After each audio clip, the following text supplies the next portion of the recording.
ზედიზედ 2 მარცხი მინიმუმ 3 ბურთით ყოფილა თუ არა მსგავსი შემთხვევა წარსულში. საქართველოს ნაკრების 2 უკანასკნელი მატჩი, 1-4 თურქეთთან და 0-4 ესპანეთთან.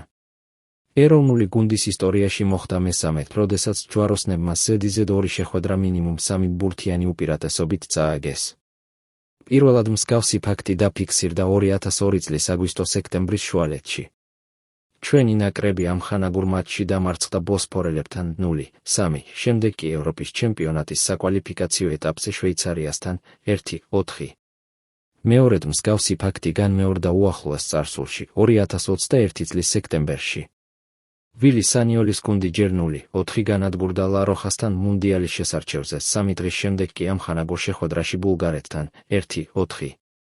აღსანიშნავია ისიც, რომ პირველ 2 მატჩში, რომელიც გაიმართა 2002 წელს, პირველი ტაიმის შემდეგ საქართველო მინიმალური ანგარიშით აგებდა.